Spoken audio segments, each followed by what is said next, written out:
This is the Dan Batard Show with the Stugotz podcast. Mike Greenberg going to join us at 11:30 from Get Up, 7 to 10 Eastern on ESPN. I'm going to make fun of him about something he said the other day. Plus, we'll talk about the Jets quarterback situation, maybe a little Tiger Woods. Izzy Gutierrez sitting in today. Dan back on Monday. Guys, I have big news here. Big news. Big company-wide email sent out this morning. I don't know if you guys were on it. I don't know if you received it yet because it's a big, big file. The Herbies are out. Whoa. The Herbies are out. Whoa. You got the Herbies? College football's right around the corner, and the Herbies are out. Amazing. What are the Herbies? You don't know what the Herbies are? I can assume. They're spreading. Put it on the poll. Do you know what the Herbies are? And are the Herbies spreading? How do you spell Herbies? Hold on. Let me check the email. Herbies. Herbies. Wow. These are the 2018 Herbies? These are the 2018 Herbies. Oof. Yes. Do you guys know what they are yet?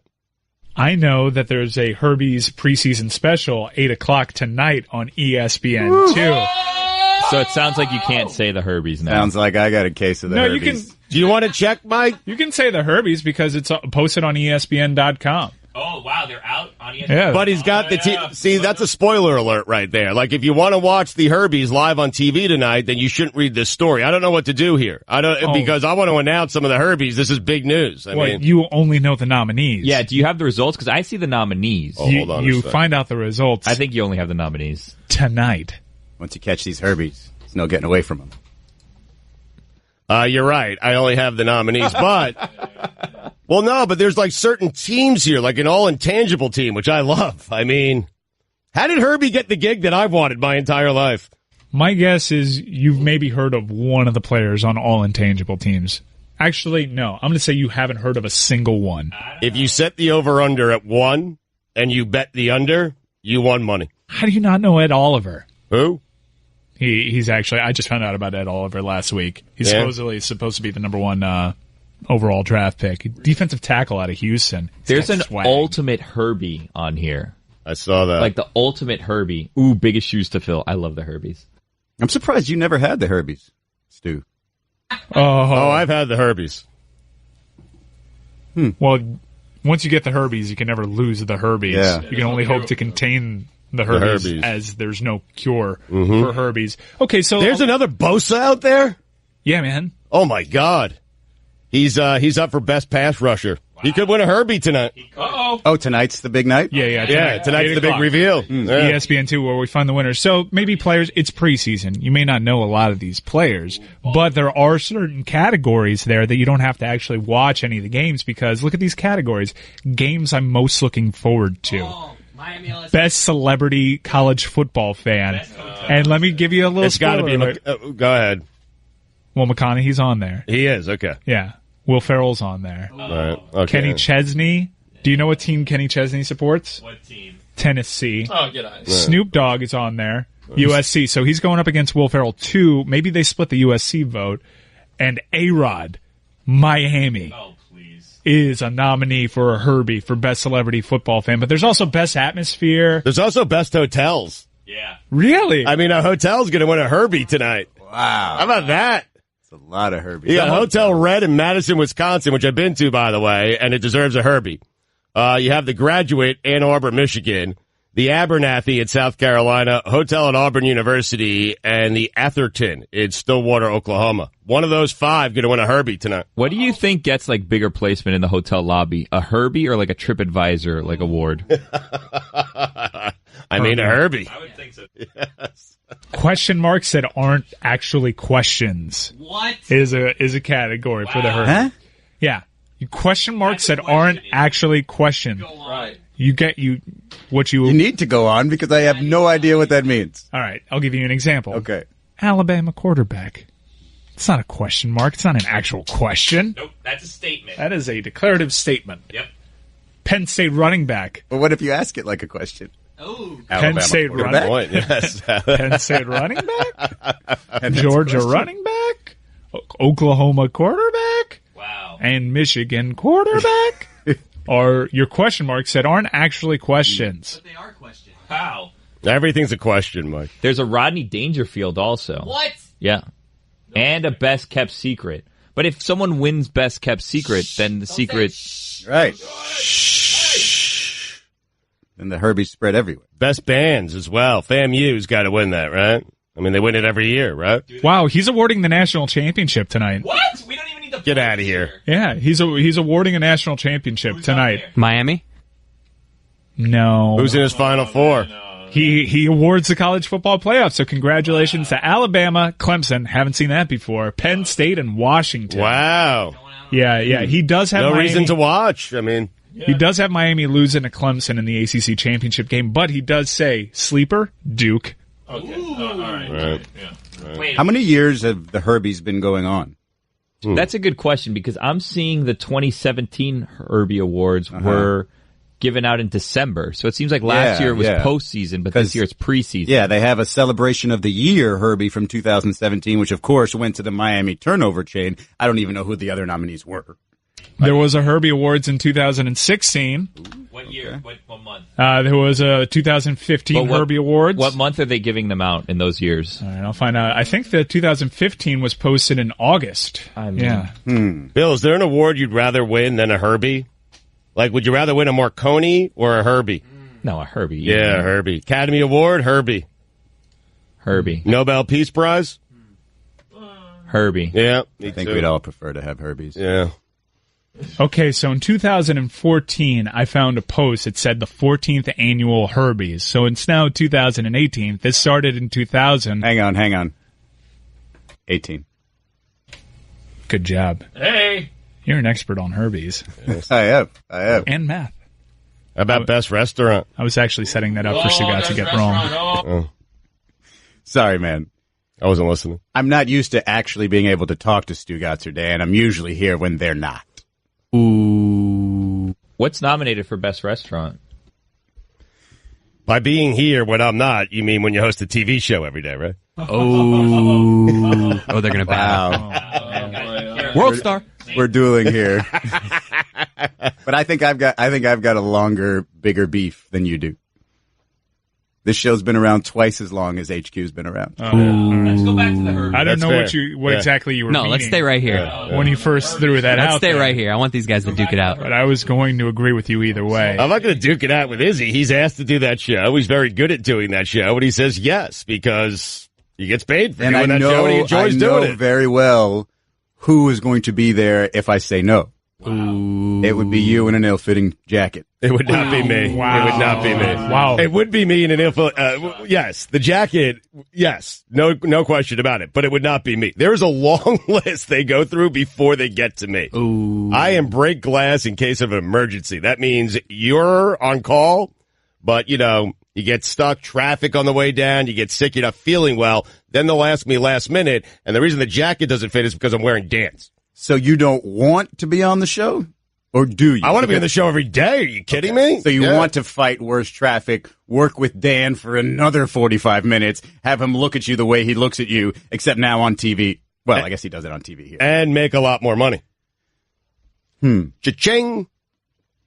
That's a good point. Thank you. The Rodney Dangerfield is named after Rodney Dangerfield because the people nominated, they get no respect. Oh, Right.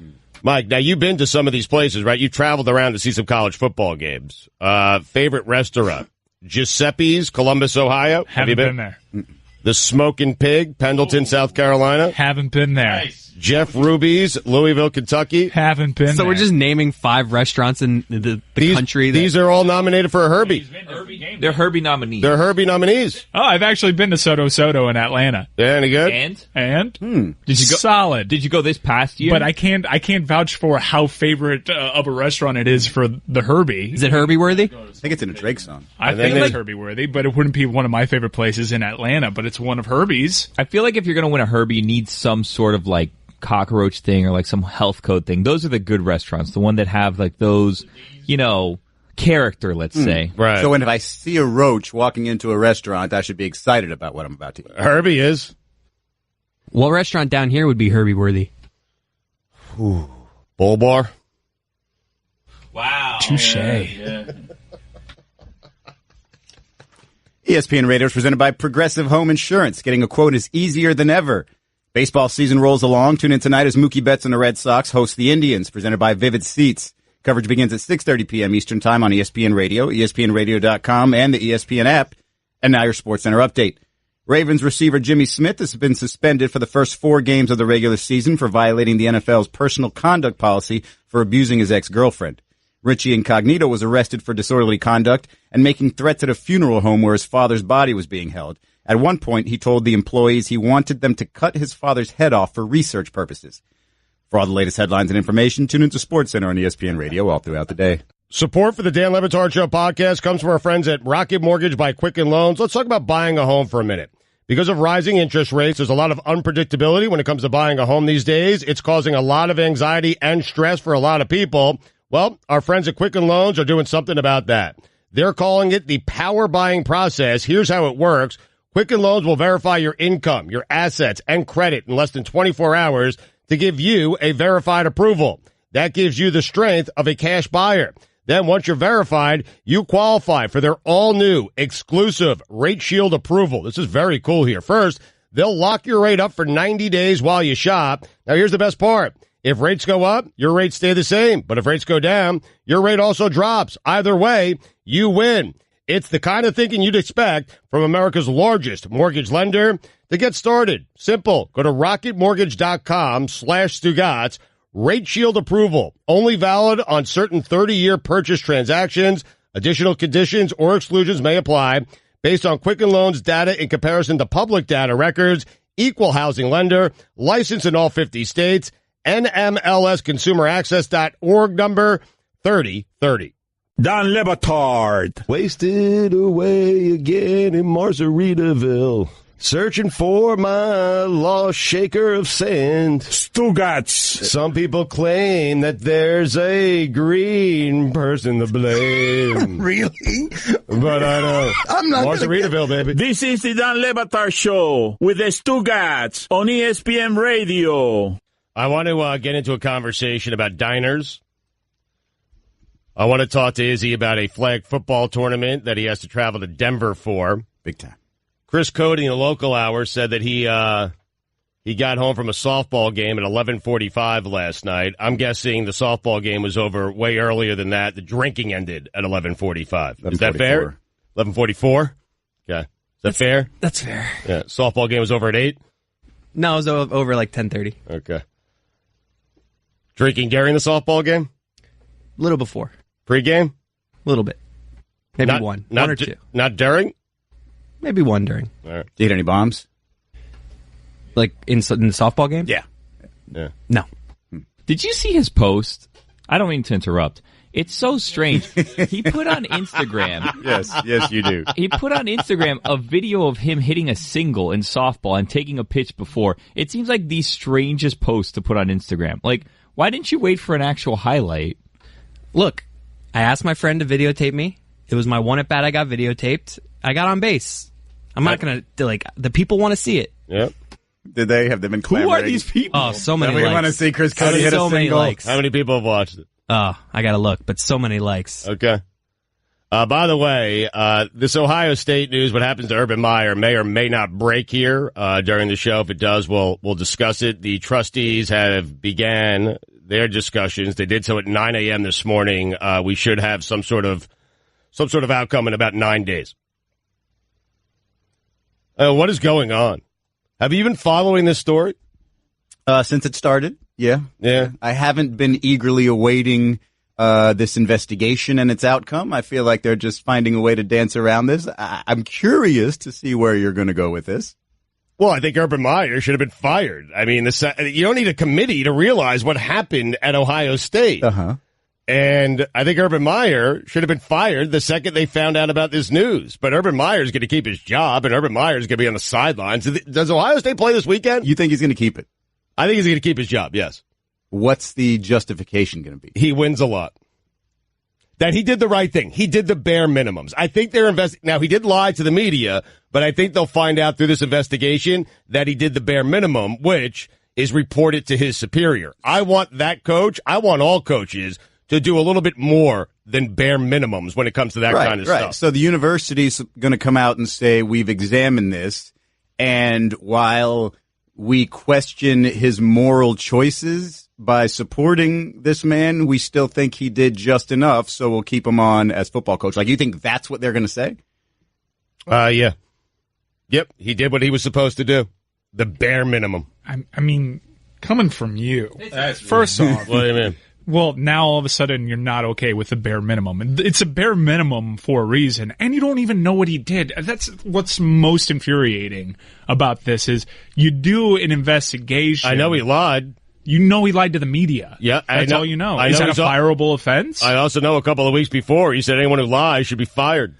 I don't want to be put in the position where I'm defending Urban Meyer because what's out in the media... You're putting yourself there. What's out in the media is pretty leading towards a conclusion that is unseemly and doesn't sit right with me. However, I would like a thorough investigation if I were accused of wrongdoing in my job. I would absolutely want this, and you're just saying... react to the reports and what we have out there, which isn't the full story. Now, the full story may be worse, but you're offering him something.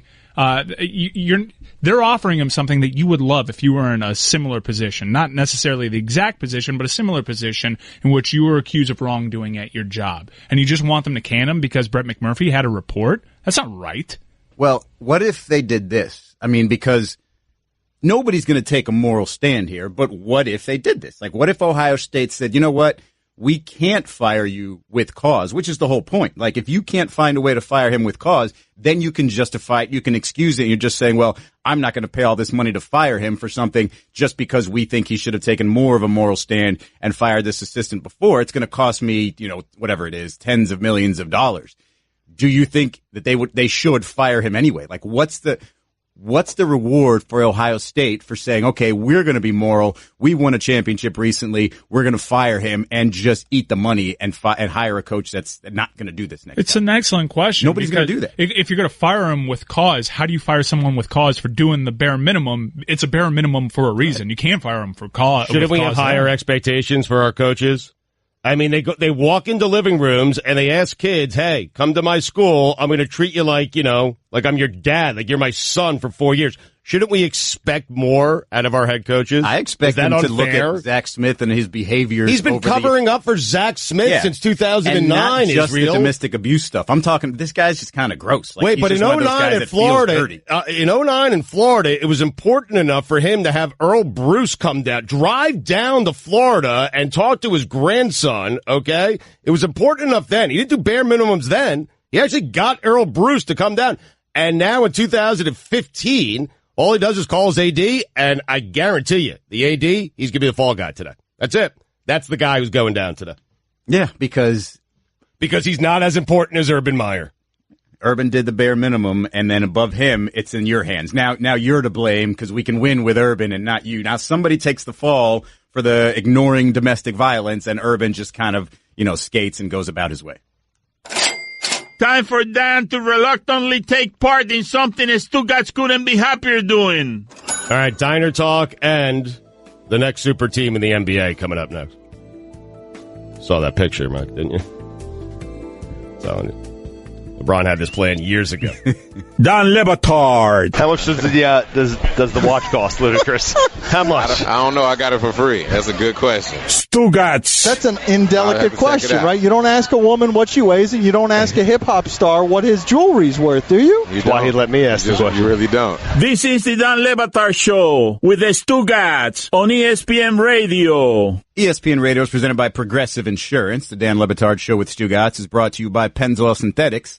Taking synthetic motor oil performance to a whole new level. Make the switch to Pennzoil Synthetics today. Guest on the Dan Le Batard Show appear via the Shell Pennzoil Performance line. And now your SportsCenter update. Ravens receiver Jimmy Smith's been suspended for the first 4 games of the regular season for violating the NFL's personal conduct policy for abusing his ex-girlfriend. Rinchi Incognito was arrested for disorderly conduct and making threats at a funeral home where his father's body was being held. At one point, he told the employees he wanted them to cut his father's head off for research purposes. And finally, after 116 years, the animals shown on the front of Barnum's Animals, the animal cracker packaged and sold by Nabisco, are no longer shown in cages. The gorilla, giraffe, lion, zebra, and elephant are instead shown roaming a grassland field. The change comes following a 2016 complaint from PETA. Hey, just a reminder, if doing your deck is on your to-do list this summer, put new Valspar stain on your shopping list. That way you can get all-weather protection and more inspiring color. Valspar exterior stain, only at Lowe's. For all the latest headlines and information, tune into SportsCenter on ESPN Radio all throughout the day. We complain about everything. I mean, it's a box of animal crackers. PETA, please. I mean, find something better to complain about. Better use of your time, please, okay? Than telling Nabisco to change a box of animal crackers because the animals are caged like they would be in a zoo and you want them roaming some grassy land. I mean, PETA, seriously, there has to be more important animal issues out there than tackling the animal cracker box. Does it hurt other animals to see animals on a graham cracker box behind cages, or does it hurt the kids? I don't know. Either way, I'm eating those crackers. I mean, whether those animals are in a cage or they're roaming a grassy knoll, I am eating those crackers. I love those crackers.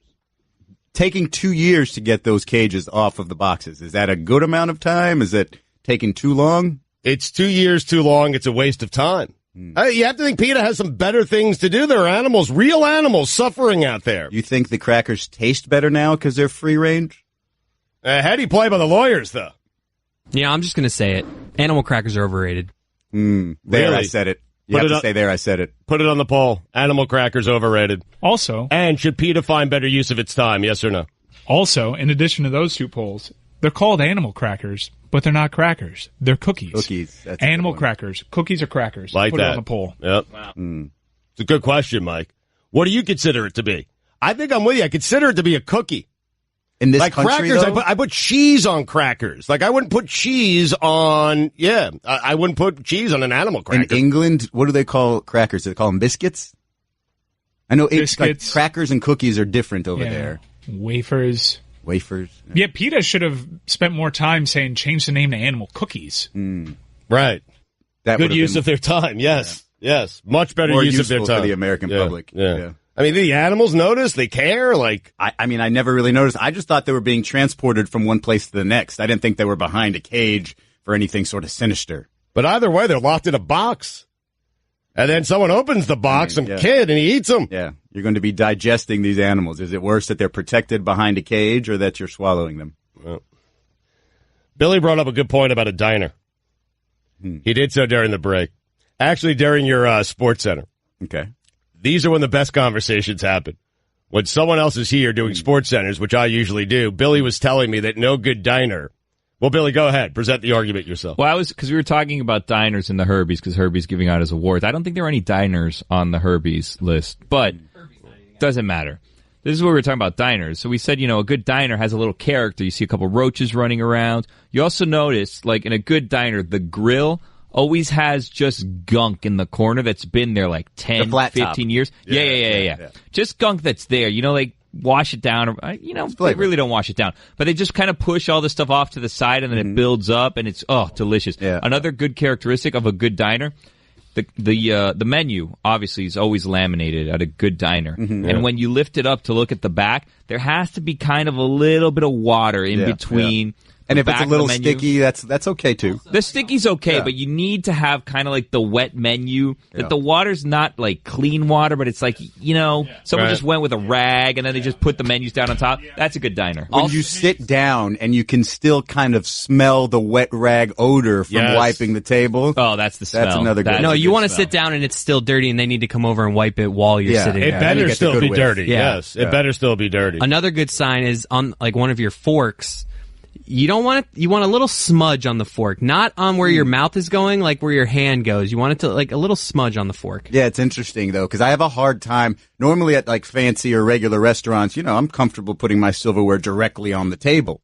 But at these places, like I'm okay with my elbows, hands, and menu touching the semi-sticky kind of wet tables. But I'm not so sure if I want my utensils to touch that as well. So maybe you always have to get extra napkins so that you can keep your utensils on the napkin it comes wrapped in. Here's one thing I don't get about diners. You get the water. They give everybody water. No straw. They give you your drink. There's a straw. I kind of want a straw with all of it, but I feel like it's not a diner experience if I'm drinking the tap water with a straw. I also agreed. I also feel like it's not Straight a diner out of that experience plastic cup. Yeah. if you're not called sugar at one point during the experience. It's important. That is good. Someone has to call you sugar? But you don't call anyone else sugar. Someone has to call you sugar. Right. Put that on the poll. At a diner, does someone have to call you sugar? Yeah, but you can't call the or server Sweetie. sugar. Sweetie could be in there too. Sweetie's not bad, but sugar's like that's when you know you're at a diner. Usually in the South, maybe even a Waffle House. Now, Fat Chris said, I believe he just said this. Kirk Herbstreit does not go to diners. I don't see him at a diner. I don't see him at a diner as well. But who at ESPN do you see at a diner like 2:30 in the morning? Fries and gravy. Next to Dan? You don't think Herbie can go to a diner? No, I think Herbie can go to a diner. Thank you. I know, you got distracted. Yeah, I did. Line. It was perfect. Yeah, I didn't. Of course, Herbie can go to a diner. The question is, does he go to a diner? Well, he's a man of the people, Herbie. I mean, normally when you leave these primetime games, it's pretty late. These college campuses have the late night places, like they go to a Guthrie's or something. They have places open where you don't have to go to a diner. I feel like Louis Riddick goes to a diner, but when Louis Riddick steps in the diner, he rolls up his sleeves. No doubt. I definitely can see, what's his face? I can see Trey Wingo at a diner. I can see him talking off the heads. Oh, absolutely. You have a 2:30 in the morning, fries and gravy? Yep, chatting up the waitresses. No. If he goes to a diner, he takes his own silverware. Yeah, no, that's not a diner person. Who at ESPN? The Golics probably crush diners. Oh, yes, Golics diners. Literally crushing diners. For sure. The Golichis. Yeah. We should have done anyone at ESPN but the Golics. I can see a Steve Levy, like, after a night out. Yes, at I a see diner that. for sure. Maybe Bucci Mane. I was just going to say Bucci Mane. Bucci Mane and Neil Everett. Yeah. Oh, Neil Everett. Yes. Neil Everett for sure. Neil Everett lands and asks, where's your best diner? Where's your best diner? Goes to the car rental place, hey, you have a diner recommendation for me? I think he's more of the late night bar guy that has the bar fare. You know, the bar food, a couple snacks here or there with his, bartender, Jack. Oh, Bar Bites menu, Neil Everett. Yes, Neil Everett looks more like the Bar Bites and menu. he knows that place in whatever city that serves the cheeseburger that's not on the menu at the bar late at night after a certain hours. So, such a great observation. Yeah, Neil Everett, Bar Bites menu, totally different than the diner. Totally. I feel like Diana Rossini loves the diner. I could see her going to the diner, but I'm not going to say she loves the diner. But if you say, hey, let's go to the Waffle House, she's game. She likes the Waffle House better than the diner. How about Trevor Maddich? Oh, boy. Yes. Oh, boy. Yeah. He sublets a diner. Yep. Stan Verrett wouldn't even consider going to a No diner. way. Get out of here. Steakhouses only. You know who I would never see at a diner? You'd never see at a diner? Allison. Yeah. Fair. Right. That's fair. Never go to a diner. I mean, she's considered an ESPN personality at this point, right? I think I have the winner. Russillo. Wow. No. Only That way guy went to UVM. I'm telling you, all they have is diners in Burlington. I know Russillo. I mean, my best friend went to school with him. The guy lived in a diner. Yeah, I but see Russillo now. No. Russillo now maybe goes to the diner if he's been out and the sun's coming up. Right. And it's the only thing open. A texter says that Lester Munson opens the diner at 5 a.m. Yes. I ain't got time to bleed. Still reading the newspaper. But a good diner never closes, right, Bill? Yeah. I could see Russillo going to the bar and throwing the peanut shells on the floor. Absolutely. About Melrose. Bar Bites. That was quick, and I think you're right. Marty? Oh, a diner. Yeah. Greenie? Come on. Room service, 24 hours. To his penthouse suite. Dollar Shave Club has everything we need to be ready for our show. Ask him when he joins us in an hour if he's been to a diner recently. But it's like I feel like I know the answer because I feel like he has talked about eating at a diner like on a Saturday or Sunday morning. He holds court in the diner, but I feel like it's a high-end He diner. thinks that's a diner. That's not a diner. It's not No, exactly. It's just the calf at a Four Seasons. Right. I have a question for Greeny when he's on that you can ask him. Is Greeny the guy that puts the napkin in his shirt or on his lap? Huh. Oh, lap. I'm guessing Mike Greenberg in the last decade hasn't gone to a restaurant that doesn't have a cloth napkin in a ring that you have to remove the ring from. Yeah, absolutely. I've got a move with a napkin, and it'll bring up on the other side that I don't know if anybody else does. I'd like to know if it's common or not. What a tease. Oh, find out what move Izzy does with the napkin. And the next super team. This is your bedroom. This is your bedroom with Blue Chew. Blue Chew uses the same active ingredients as in Viagra or Cialis, but now comes in chewable form. Chewable means better, cheaper, and works faster than pills. No in-person doctor visit, no waiting in line, no more awkwardness. 100% online at BlueChew.com, where your first order is free. Just pay $5 shipping. Use promo code DAN at BlueChew.com and restart the party. Don Batard. All right, hold on a second. We've got 1 minute left in the segment. Can we have everyone, including Roy? Roy, do you do a fake Stugotz? Yeah, buddy, I actually do. All right, let's all of us at the same time. It's going to be being John Malcolm for 1 minute. Go. Stugotz. Hey, buddy. Listen, man. I love to join the show tomorrow. You know I'll do anything for you. I'll do anything for you guys. I am never playing here. Make sure This is all an elaborate ruse. Okay? I am way overpaid. Opportunity. Fine, I'll listen Get to on her. Sports Center. This is the Don Batard Show with the Stugotz on ESPN Radio. Guests on the Dan Le Batard Show appear via the Shell Pennzoil Performance Line. Get in touch with us through the 1-800-Flowers Twitter feed at Le Batard Show at Stugotz790. Surprise a friend or loved one today with a bouquet from 1-800-Flowers.com. When you order a dozen multicolored roses for only $29.99, you'll get another dozen absolutely free. Go to 1-800-Flowers.com/ESPN. Dan gets back next week. So do our Suey Awards. Our Suey Awards return when Dan returns. It's our Oscars. Izzy, have you won a Suey Award before? I have not. I've been nominated very proudly. Right. You've been nominated. Mike Golick Jr. says it's the greatest day in his professional life, the day he realized he was nominated for a Suey Award last year. I don't know why he was nominated. I mean, it was dreadful, whatever it is that he offered up. Oh, it was his retirement, right? No. Who did he see in the calf? He had two nominees. I think it was Hank Azaria he saw in the calf. Hank.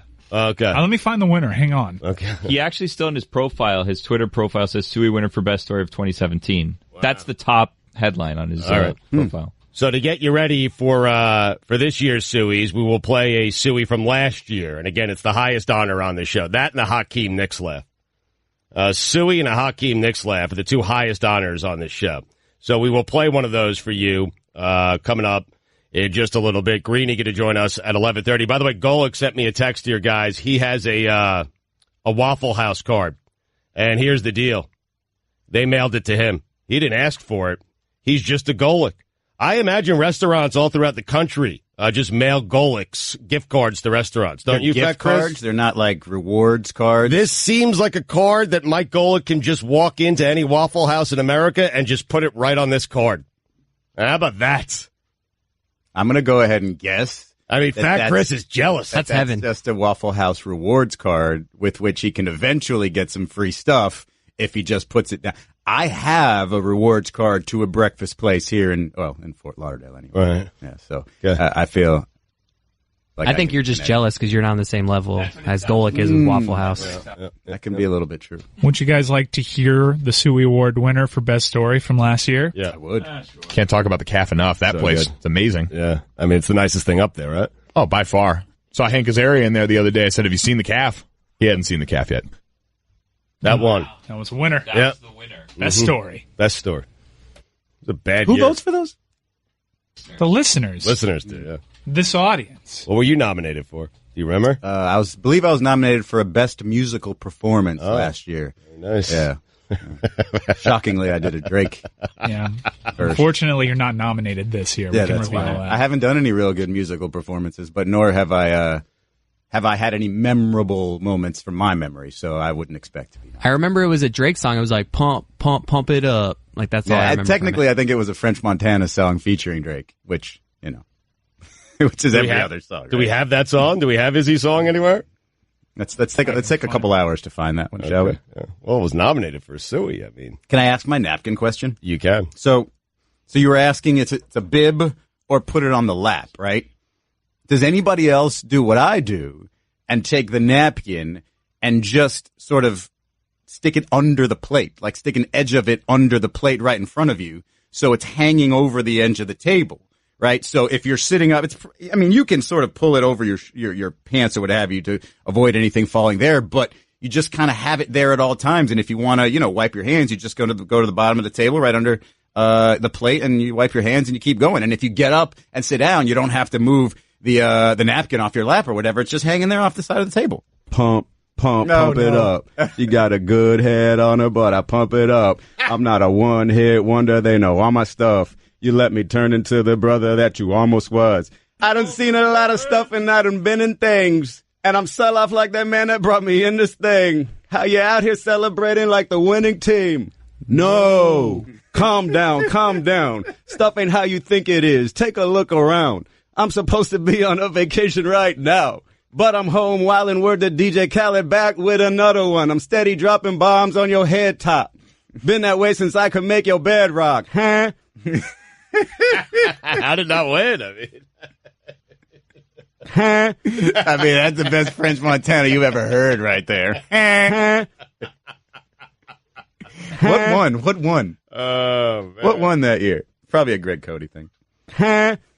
And by the way, you are the only one that does that with your napkin. Am I? Man. Such a good move. Oh, he gave his napkin theory. All right, coming up next, the next super team in the NBA. All right, Stugotz, Izzy Gutierrez on ESPN Radio till 1 o'clock. Now, the Sueys are next week. We told you about that last segment. The Sueys are next week. They are our Oscars, our Academy Awards. It's the highest honor on the show outside of the Hakeem Nicks laugh. They're your Herbies. They're our Herbies. You are right. And the Herbies tonight. 8 o'clock, ESPN. How about that? 2. On the Deuce? The Herbies are on the Deuce? Ooh. Real? You think Herbie's upset about that? Should be. Has Herbie ever been on the Deuce? He always gets Prime Network, no? All right. Anyway. So we have a Suey category from last year. It's a short one. It's a quick one. We'll play another later. Mike, what do you have for us here? This is always one of the favorites of the Batard listening audience. It is the 2017 edition of the nominees for Best Stugotz Mispronunciation.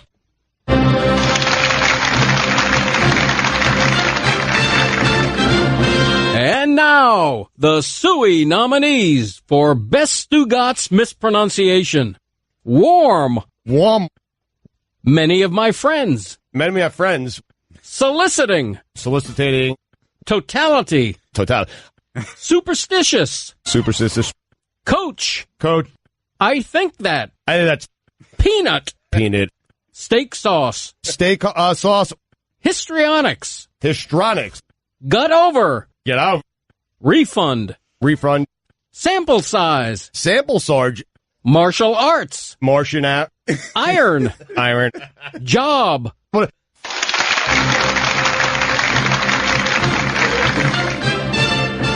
Cody does such a great job of reading those. And I do such a great job of not being able to read. It's magical. Or speak. You have this tendency where the second you make an error, the slightest of errors, you bring more attention to it by saying, rather than just kind of powering through, right? Yeah. Is that what you're saying moving forward? I just need to power through. Yeah, you just need to not do that every time there's a mistake. That's what he said. LeBron is a better offensive player than KD. That's not debatable. Offensive player. No, KD is a purer scorer than LeBron. Sorry, guys, that is true. False alarm. But Stephen A was actually standing, delivering a take. And I had to run over there as soon as I saw that. They made a great topic out of this photo that you've seen that we've been teasing for an hour now.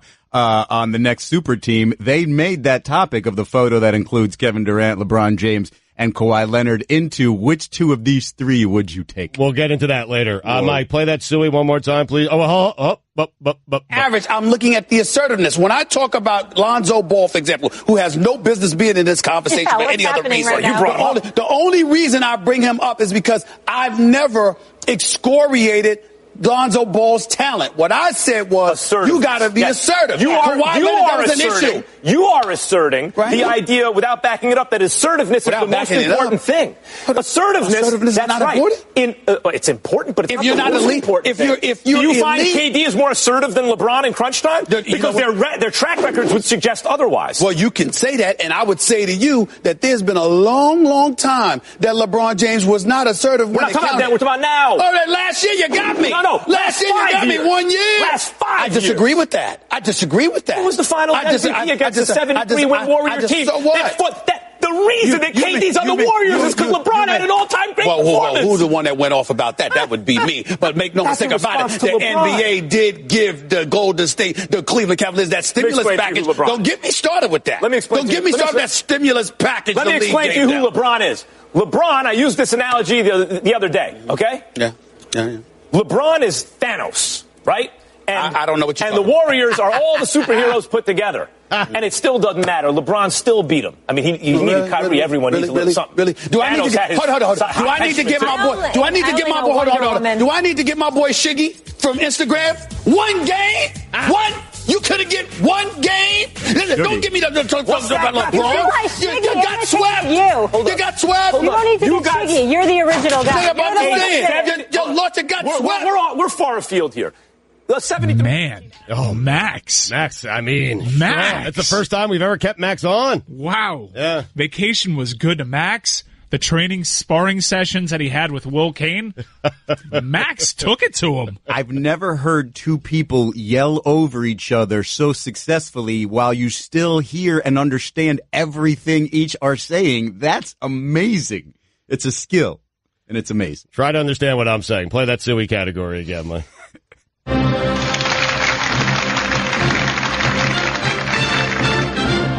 And now, the Suey nominees for Best Stugotz Mispronunciation. Warm.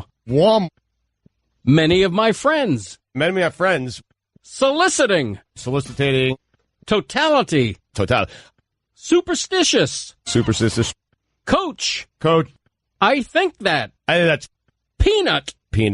Steak sauce. Sauce. Histrionics. Gut over. Get out. Refund. Sample size. Martial arts. Martian app. Iron. Job.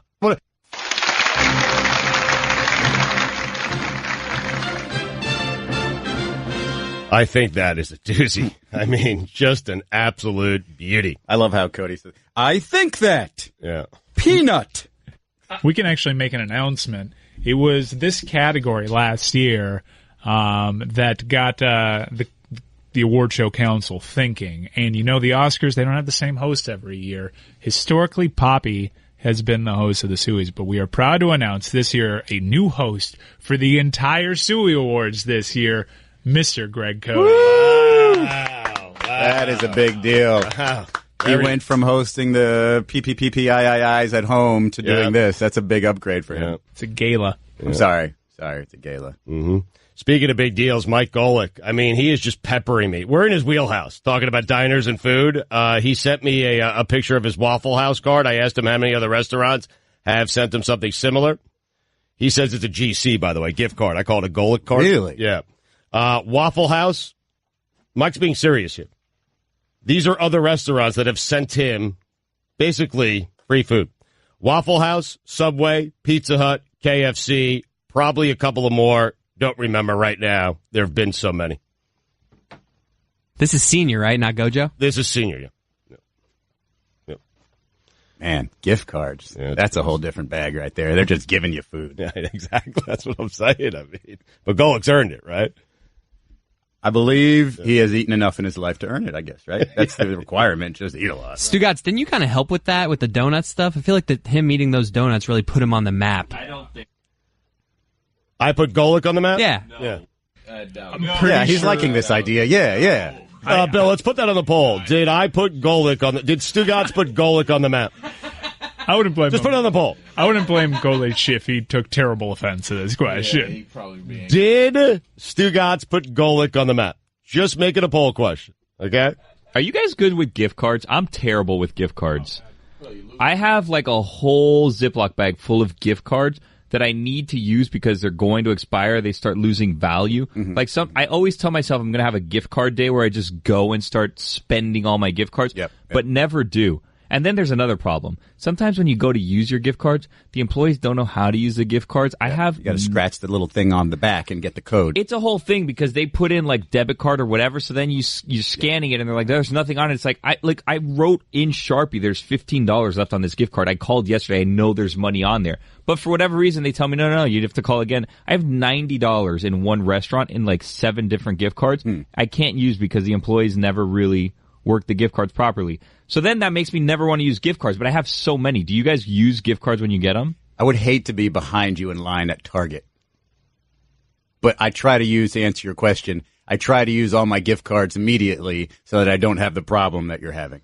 Well, but I try to save them for the right thing because I don't want to just go spend the money to spend the money. I want to wait and make a special purchase. I re-gift them. Yeah. I re-gift them. That was the line that was supposed to end this. Anyway, coming up next, the NBA's next super team. Money, money, money, money. Billy, I think that's me. That's on me. I think I stepped on you. I did. I just barged my way in there. That's on me. My bad. You're coming back from vacation. It's cool. Rusty. It's a fine for me. I'm fining myself. I have no money, though. I really don't. It's actually the opposite. You didn't blame anybody else for your mistake. You blamed yourself. All right, but I feel bad about the mistake. $1. Well, okay. I need $1. I have no money today. Grab the wrong pile of stuff. The wrong pile of stuff. Just put a pile of stuff in your pocket. No, what I grabbed was, there were 2 piles. Accidentally have some yarn. Probably get a wallet. But one pile has just a bunch of papers. Some guy's card from a cannabis company that I met on an airplane. Wants to do Stugotz. And I have an expired license. The other pile has the money, the active license, the credit card, the debit card, all that. Can I see that pile? It's at home. No, why that does the pile expired license pile even exist? I don't know. I do not know why I have the expired license here. Why do Florida licenses break where they break, too, by the way? See that? There's the Stugotz guy. Hey, now you're editing. Now you're not letting me see the whole pile. You're just going through. No, go ahead. There's a dental appointment card in there. There's a whole bunch of stuff in there and a receipt. Here's some receipts. You can go ahead and look at them. Thanks. Support for the Dan Le Batard Show podcast comes from our friends at Rocket Mortgage by Quicken Loans. Let's talk about buying a home for a minute. Because of rising interest rates, there's a lot of unpredictability when it comes to buying a home these days. It's causing a lot of anxiety and stress for a lot of people. Well, our friends at Quicken Loans are doing something about that. They're calling it the power buying process. Here's how it works. Quicken Loans will verify your income, your assets, and credit in less than 24 hours to give you a verified approval. That gives you the strength of a cash buyer. Then once you're verified, you qualify for their all-new exclusive Rate Shield approval. This is very cool here. First, they'll lock your rate up for 90 days while you shop. Now, here's the best part. If rates go up, your rates stay the same. But if rates go down, your rate also drops. Either way, you win. It's the kind of thinking you'd expect from America's largest mortgage lender. To get started, simple. Go to rocketmortgage.com/Stugotz. Rate Shield approval. Only valid on certain 30-year purchase transactions. Additional conditions or exclusions may apply based on Quicken Loans data in comparison to public data records. Equal housing lender. Licensed in all 50 states. NMLSconsumeraccess.org number 3030. Dan Le Batard. Give us as much as you can here. Take us up to the dramatic first pitch, Billy. Jose Urena standing at the back of the mound. He reaches down. He's rubbing some dirt and rosin on his hand. And here we go. Stugotz. And the pitch. Oh, God, a home run on the first pitch of the game. Oh, my God. Welcome, Derek Jeter. And that concludes our Marlins coverage for the season. This is the Dan Le Batard Show with the Stugotz on ESPN Radio. Get in touch with us through the 1-800-Flowers Twitter feed at Le Batard Show at Stugotz790. It's time for Straight Talk, brought to you by Straight Talk Wireless. Best phones, best networks, no contracts. Stephen A. is crying on first take. LeBron doesn't affect my feelings, but this does. LeBron doesn't affect me, but damn it, Tiger Woods does. You see why he gets the job on General Hospital. Look at that. Wait a minute. We need to see Brick in a crying scene. Wait a minute. So he was ranked 1,199th, and in a span of less than a year, 14 starts, 14 tournaments later, he's down to 26th in the world. I mean, this is, I really, really appreciate it. And it's very, very touching. The GOAT, man. Stephen A. Anyway. Greeny going to join us in about 10 minutes. What's this this MMA story you've been telling me about? Oh, you haven't heard about this guy. I have not heard about it. Oh, man, it's so gross. So there's this guy. His name's Bryce Mitchell. He's a UFC fighter. Mm-hmm. So on Tuesday afternoon, he sent this as an Instagram post or a tweet. I'm not sure. This is going to be tough to read, so I'm going to do it slowly. So make sure we don't get in trouble here. Okay. But he says, so I was going to train today, but I ripped my, so it's a 2-syllable word, one of which I can say, sack, in half. I'm about to get stitched up. I was holding a board over my head with it's a good place to keep this, a drill in my pants. I was sizing up the board, and the drill went off and tangled my stuff up in it. I dropped the board and reversed the drill and untangled my sack, but they was ripped in half. I'm serious too, LOL. I obviously can't post a pic, but when my are sealed back up, I'm going to come train again. I think a high kick would rip them. Ha ha. And if I hear any blank puns about how this whole thing is nutty or screwed up, I ain't talking to you for a month. He posted a picture of his boxer shorts, Stugotz. Have you seen this yet? Have you found it? This story is nuts. It's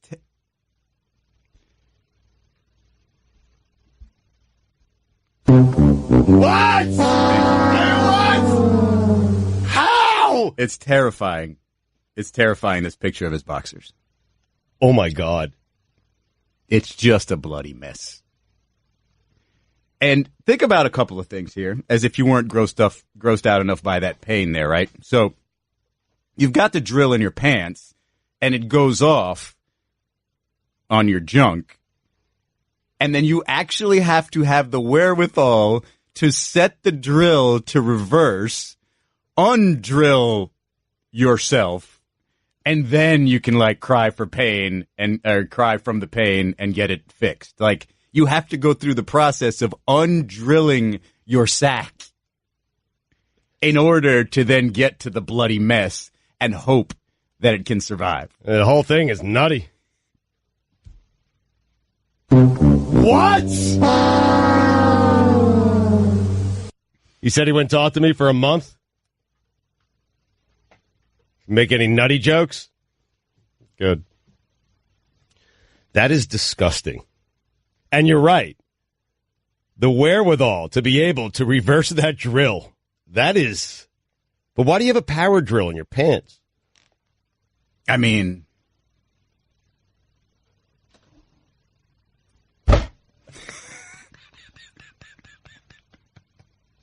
I don't know. It's a burden every day. Give yourself the laugh. Of course. I heard Roy gave a life hack yesterday of holding a clothespin, or 2 days ago, I'm not sure, a clothespin while you hammer a nail into the wall. What do you have to put around your junk, Roy, to avoid drilling your sack? A clothespin. A clothespin. Got it. All right, life hack. That's a lot of applause from the audience right there. What exactly do you put a clothespin on? Don Le Batard. Didn't you say you were going to clean up your diet today so that you would be more alert and just better at this in general? I jogged today. I ate healthy today, and by healthy, I had a pepperoni pizza. I was going to say, you made Chris Cody order you a pepperoni pizza. It's healthier than what I had on Friday, man. Baby steps. Stugotz. Stugotz. A little pepperoni pizza, Dan. You promised on all. You promised. Do you know the health benefits of pizza? This is the Don Le Batard Show with the Stugotz on ESPN Radio. Mike Greenberg going to join us in just a second here on the Shell Pennzoil Performance Line. You can check him out every day. Get up 7 to 10 a.m. Eastern on ESPN with Michelle Beadle and Jalen Rose. Greeny joins us right now. You have your diner questions. You have a napkin question for Greeny. You have those ready, Iz? Sure. Okay. Greeny, and we'll talk some Jets football as well. Greeny joins us right now. Hello, Greeny. Fellas, good morning. How are you? We're doing okay. How are you? I'm excellent. I'm sitting around basking in the notion that you wanted to have me on to talk Jets football on this day. I think that is very exciting. Well, listen, Dan's away. Otherwise, we can never pull this off. So. Yeah, and don't get me wrong, I don't want to talk Jets anything with you or otherwise. Well, listen, Greeny, the reason I wanted to have you on is because Will Kane is making like this big deal, and he seems puzzled by the fact that he's asking the question, will Jet fans boo after 4 games if the Jets get off to a 1-3 start and Sam Darnold doesn't play well? And I said 4 games. We won't last 4 possessions. We'll start booing him then if he's not playing well. Greeny, can you explain the best way you can what it's like to be a Jet fan? And do you agree with me that we will boo inside of 4 possessions if Darnold's not very good? Well, I hope that this is part of the reason that I have been all along on record as saying I don't want him to play immediately. The description of being a Jet fan that I would offer is, imagine having someone reach into your heart, pull your heart out, throw it on the floor, stomp on it, then pour gasoline on it, set fire to it. That's pretty much how it feels to be a fan of the Jets. They're not the worst franchise in sports. They're not just always terrible. But what they are is they find the most excruciating ways to lose when they have an opportunity throughout my lifetime. And so you have those moments of just despair and excruciating pain. Now, having said that, let's get to the second part of it. That was well said, by the way, Greeny. Listen, I just say it. I go a lot shorter than that. I just simply hate being a Jets fan. But anyway, go ahead. Yeah. Yep. It's my father, who was a wonderful father. I've always said he had 2 bad qualities. One was that he dissuaded me from playing golf as a kid, and the second was he saddled me with this fandom. So as far as the rest of it is concerned, Josh McCown is there for a reason, right? Josh McCown is on the Jets and being paid $10 million this year. And as I frequently said, he shouldn't have a number on his jersey. He should have a bridge. There should literally be a bridge on his jersey because that's exactly what he is. He is the perfect bridge quarterback, and he should be the quarterback. I'm not 100% convinced that Teddy Bridgewater isn't a really, really good quarterback who is sitting there on the roster, but I believe they should trade him because I think that there will be value in trading him, and clearly the future of the Jets is going to be Sam Darnold, and that brings us to him. I don't think they should be booing anybody because I don't think he should be playing. The kid is 21 years old. He left 2 years of college eligibility on the table in college, and I think that it is the smartest thing to do is to bring him along. The Jets are not going to win anything of consequence this year regardless of what happens. So the most significant thing they can accomplish this season is develop the quarterback.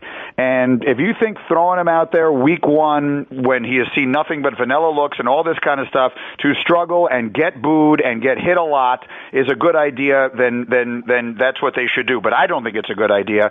I think they should play Josh McCown for a while and then bring the kid in when he has had some time to be more ready and when all things that you might be thinking about a season have been lost, which is to say fans will boo because we're 1-3. But if the Jets are 2-7 and then put him on the field, then everyone will just watch it for what it is meant to be, which is the development of a young quarterback. So I'm not in favor of playing him week 1 regardless. All right, Mike, so I know you think they shouldn't boo. I'm telling you they're going to boo, and I offer this as proof because this is what happened to Mark Sanchez, who took the Jets to back-to-back AFC championships.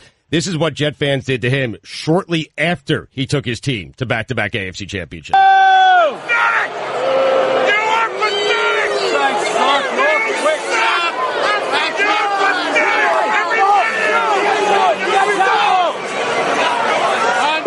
It's a disgrace! These guys are a disgrace! Tebow, I want you in the second half! I want you down! Tebow, save us! Tebow, save us!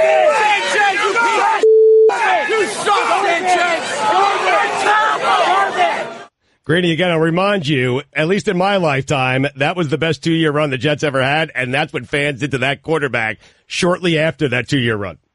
You promised me you would stop airing that tape. It's not my best moment. I'm embarrassed by it to this day. I recognize that all of that and the begging for Tebow stuff is a bad look on me now.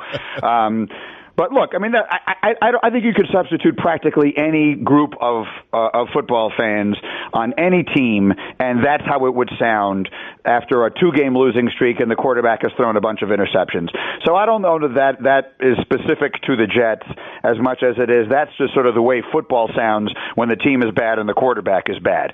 And that has pretty much been the soundtrack of all of us who have rooted for this team for the overwhelming majority of 50 years. I mean, basically, since the heyday of Namath, they've been trying to get this thing right, and there was a little tiny, flash of Vinny Testaverde and a little flash of Chad Pennington and a 2-year flash of Mark Sanchez handing the ball off.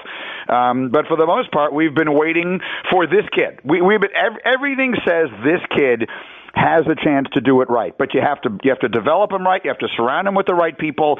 The quarterbacks, I think, are every bit as much a product of the circumstances into which they are placed as they are their own abilities. So let's place him in the right circumstances and let us not rush him onto the field because we're excited about it. Greeny, if you put a picture of a bridge on McCown's jersey, would that not be confusing with Teddy Bridgewater also on the team? Yes. Here's the other thing about that. It's a point well taken.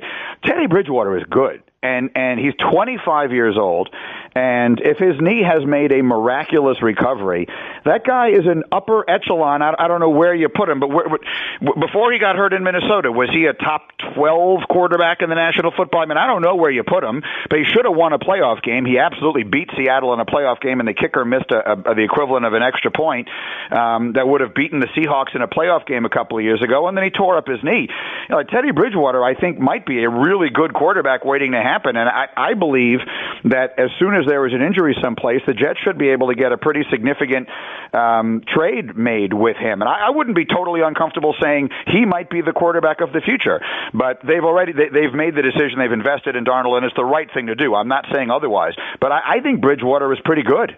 So do I. Keep him around, Gritty. I would. I feel the same way. I would keep Teddy. All the injuries to quarterbacks, I would absolutely keep Teddy Bridgewater on the roster, at least for this season. We'll get to the diner in just a second. But, Greeny, Tiger came out and said, you're a big golfer. You love golf the way I do.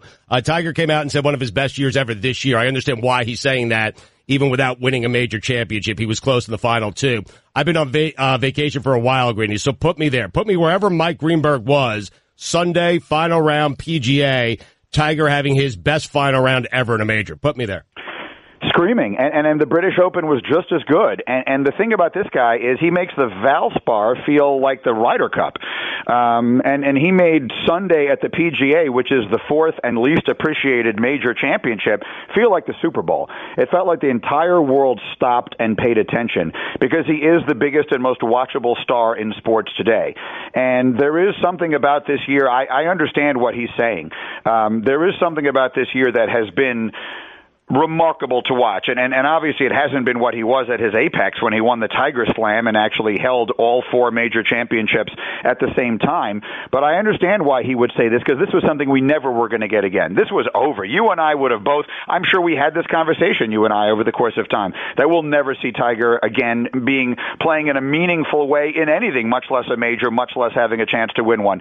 And I'll tell you what, I believe he will win a major championship next year, and I think that if and when he does, let the conversation about Jack Nicklaus start again. The stuff that we saw from him on that Sunday at the PGA was the stuff of magic. That guy missed as many fairways as you do on a regular day, Stugotz, and he was 5 under par. So that was a magical round of golf. It was vintage Tiger Woods, and it was probably, I need to give it some thought here, but I think it might have been the most exciting event that I saw in sports in 2018. We did have that conversation, by the way, on the golf course. I said Tiger would win another major. I did that while sandbagging my handicap to beat you. You're still mad about that, aren't you? It's a frustrating day. Yes, indeed it was. I love it when I shoot 83 and lose. Well, great. Listen, I got to be honest. I gave my handicap from the Blues. I showed up. You want to play from the Whites, and I didn't adjust my handicap from there. I mean, that's on you. I don't know what to tell you. Diner. Last time you were in a diner, Greedy. We've had this conversation about diners all morning. Last time, and we're trying to imagine if Mike Greenberg's ever been to a diner like 2:30 in the morning, sitting over a plate of fries and gravy. Last time Mike Greenberg's been to a diner. I go to diners all the time, but not at 2:30 in the morning. But that is, I go to the diner for breakfast every Saturday and Sunday morning of my life. I am from New York. In New York, we call them coffee shops, and I eat breakfast in a coffee shop. I don't do it because I work so early in the morning, so I'm not going to a coffee shop before I get to my place of work at 5 o'clock in the morning. But on days that I'm not working, I eat in a diner or a coffee shop breakfast literally every single day. Where do you place your napkin? Oh, wow. It's a good question. Well, the napkin begins, so the napkin is a paper napkin that is underneath the place setting, right? You've got the silverware on top of the napkin. I like to leave the silverware on top of the napkin because I don't want to put the silverware on the booth that has been wiped down with that one rag that they use to wipe down every single booth all day long and probably haven't washed since sometime in the late 70s. Smells good. So I leave the napkin there and invariably will ask for, and now the place that I go regularly, they already know, they bring me a whole stack of other napkins, which sit there next to, not on my lap, they sit next to the plate, and they are ready for whatever use that I require of them. You hold court in that coffee shop, don't you? You do a sports show, don't you? No, I mean, it's usually with my kids, all kidding aside. Okay. My daughter, Nikki, who is going to be 18 years old next month, ate her first ever solid food in that diner, in the diner that I eat in all the time in the town in Connecticut where we live. She had an open-faced turkey sandwich. She was it was July 4th, so she was about 10 and a half months old, and the first time she ever ate solid food was in that diner. So the diner and the whole diner coffee shop thing is very near and dear to my heart. All right, Granny, we miss you here on the radio, but love and get up. Check it out every morning, 7 to 10 a.m. with Michelle and Jalen. Of course, Mike Greenberg is the host. Check it out on ESPN, excuse me. Mike, thank you so much for the time. We appreciate it. Good to talk to you again, guys. I'll see you soon. All right, Greeny. This is your bedroom. This is your bedroom with Blue Chew. Blue Chew uses the same active ingredients as in Viagra or Cialis, but now comes in chewable form. Chewable means better, cheaper, and works faster than pills. No in-person doctor visit, no waiting in line, no more awkwardness. 100% online at BlueChew.com, where your first order is free. Just pay $5 shipping. Use promo code DAN at BlueChew.com and restart the party. Don Batard. My dad's in the baby business already. Yeah, well, my dad at one time had the number one selling baby seat, carriage, stroller, all of it at one time. Stugotz. Didn't you tell me one time that your dad really missed out on an opportunity to invest in air? Yes, in air. My dad also missed out on an opportunity to invest in the hacky sack. That's the one that haunts him. This is the Don Batard Show with the Stugotz on ESPN Radio. All right, our thanks to Mike Greenberg for joining us earlier. We got a Suey Award coming up at noon Eastern. Billy, did you notice during the local hour today, Izzy Gutierrez talking about a flag football tournament that he has to play in? That's not the problem. The fact that he has to travel to Denver to play in a flag football tournament seems a bit odd, does it not? Well, is there a prize? Like, because you're going to spend a ton of money to get there. What's the reward? Like, what's the payoff? Some pride, big trophy. There's no money in this one. There are a lot of flag football tournaments that you play just for money. This one is not for money. It's just it's like a national tournament, right? It's a national tournament. It's do you have to like compete? This particular, well, what do you mean, like qualify in certain cities to get to Denver? Right. Well, so there's like this national league, right? And then so under the national league are the little local leagues. And depending on how you did last year in this tournament, like you can allow your group, your city, your region is allowed certain number of teams and certain number of divisions. A, B, I think there's a C now. And so, yeah, this particular tournament changes locations every year. Last year it was in Boston. Robert Kraft was there at the after party. It was fun.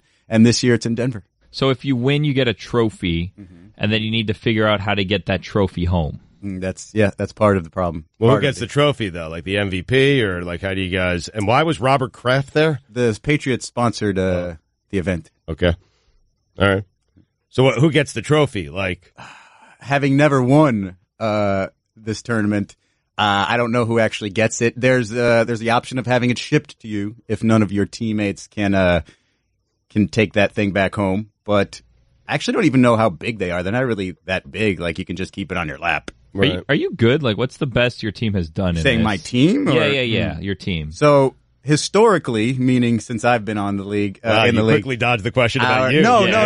Well, see, here's the thing: is our travel team historically is really, really good. Like, we were constantly told, or had been constantly told, we had the most talent. We just didn't really reel it in properly, and so we probably weren't the smartest team, the most together team, but regularly we had the most talent.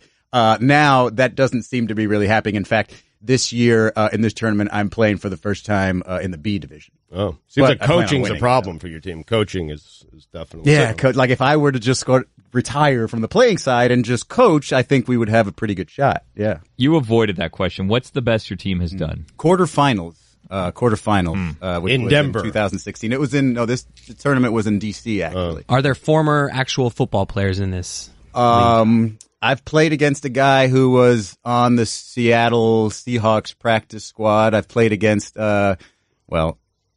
always play against a guy who used to be a cornerback in the league, or DB in the NFL. And so there's some talent out there, yeah.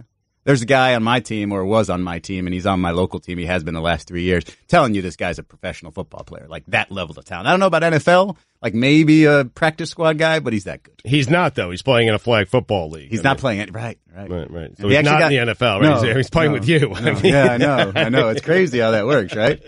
Society's the worst. Chris seems jealous by this. Like, this seems like something that Chris would want to be. Well, I'm sensing some condescension from these guys with the way they're asking these questions. It just seems not at all. I'm with you. It's a flag football game. Play it right down here in Miami on the beach. You don't need to travel to Denver to play someone. It's fun. He enjoys it. A lot of fun. It's a lot of camaraderie. I feel like it's not fun. I think that you're at the level that it's not really fun. There's lots of yelling and finger pointing. Like, you guys don't go and then at the end go to Pizza Hut after and drink some Capri Suns. No, we actually do. We have sponsors. Snacks. Like when we're done at this tournament down here in Miami at Flamingo Park, we're going to come right here to the Clevelander and have our after party. Bob Kraft going to be there? Not this one, but the Broncos are sponsoring this year's tournament in Denver. All right. Elway. NFL presence. Yeah. Johnny Elway. After party.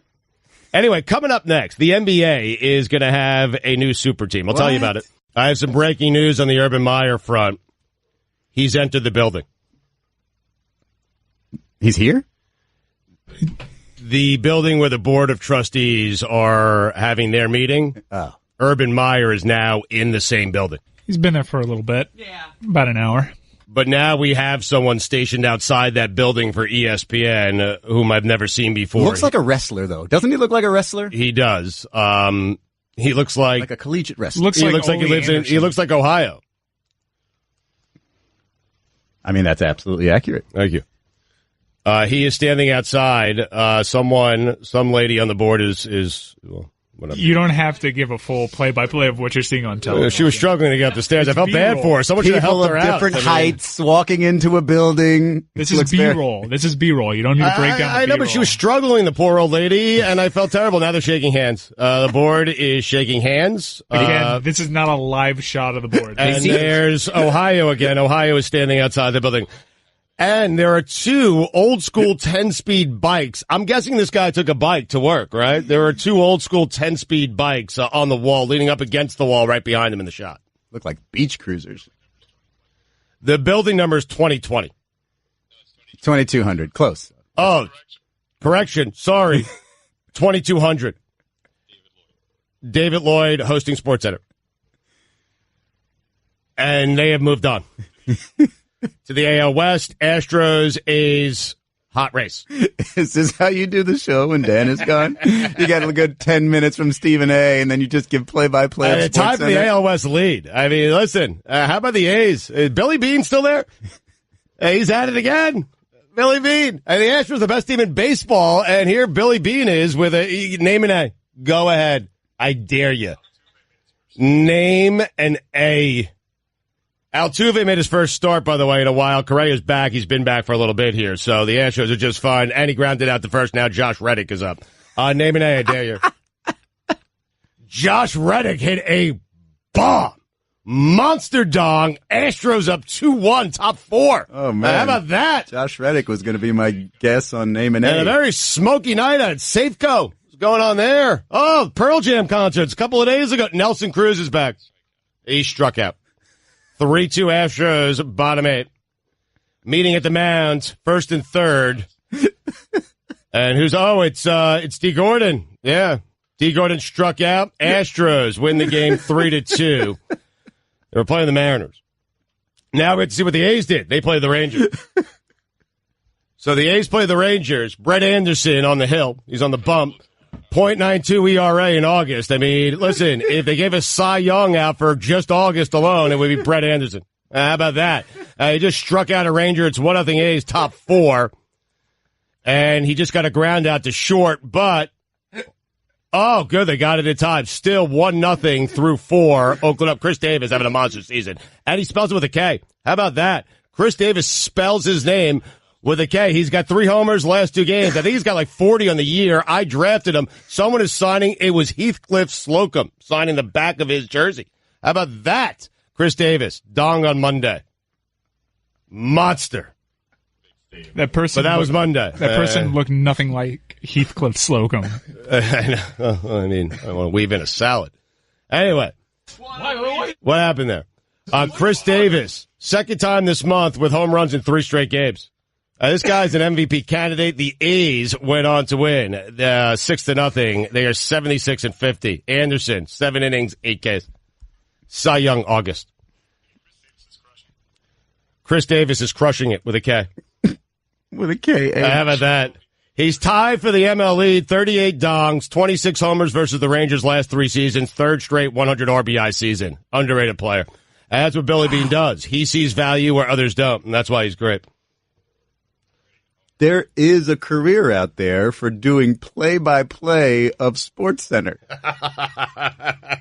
I'm the guy.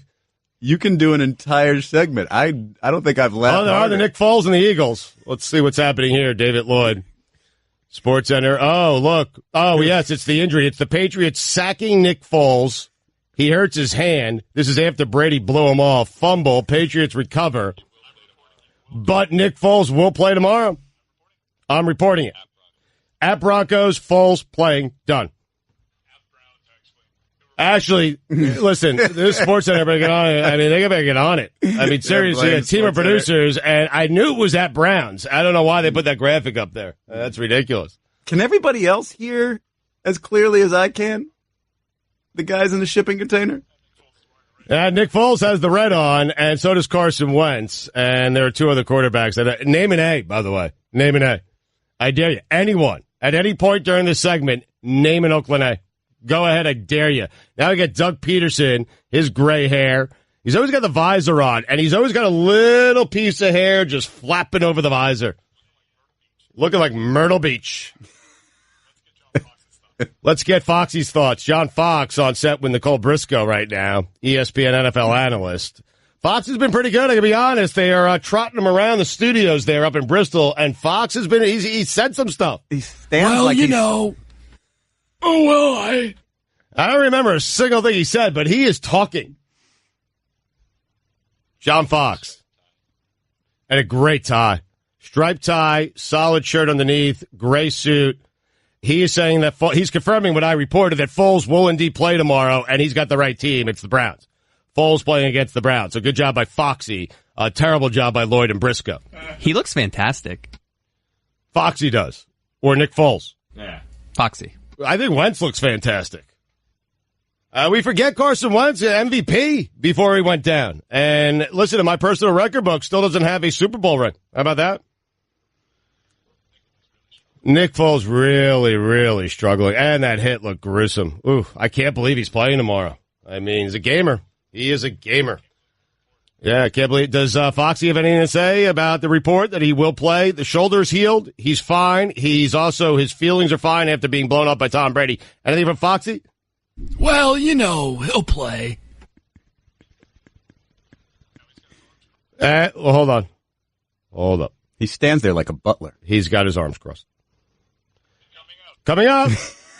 Bad timing for the Chapman injury. Aroldis Chapman, Yankees, got hurt. We'll tell you about it coming up next. And there's a new super team in the NBA. I'll tell you all about it next. Chris Davis.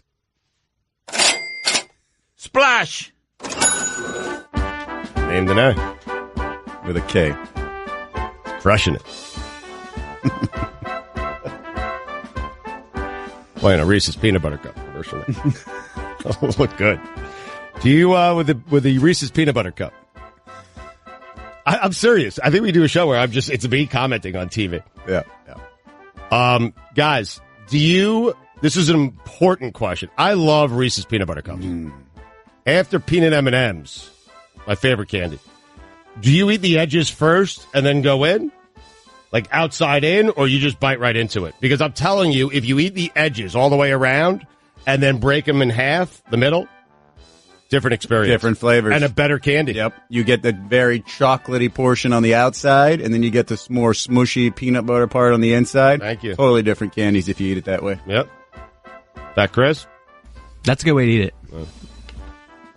Izzy, man. I'm with you. Crushing it. Support for the Dan Le Batard Show podcast comes from our friends at Rocket Mortgage by Quicken Loans. Let's talk about buying a home for a minute. Because of rising interest rates, there's a lot of unpredictability when it comes to buying a home these days. It's causing a lot of anxiety and stress for a lot of people. Well, our friends at Quicken Loans are doing something about that. They're calling it the power buying process. Here's how it works. Quicken Loans will verify your income, your assets, and credit in less than 24 hours to give you a verified approval. That gives you the strength of a cash buyer. Then once you're verified, you qualify for their all-new exclusive Rate Shield approval. This is very cool here. First, they'll lock your rate up for 90 days while you shop. Now, here's the best part. If rates go up, your rates stay the same. But if rates go down, your rate also drops. Either way, you win. It's the kind of thinking you'd expect from America's largest mortgage lender. To get started, simple. Go to rocketmortgage.com/Stugotz. Rate Shield approval, only valid on certain 30-year purchase transactions. Additional conditions or exclusions may apply based on Quicken Loans data in comparison to public data records. Equal housing lender, licensed in all 50 states, NMLSconsumeraccess.org number 3030. Dan Le Batard. If you watched the interview last night that he did with Al Troutwig, I believe. He was a fossil, by the way.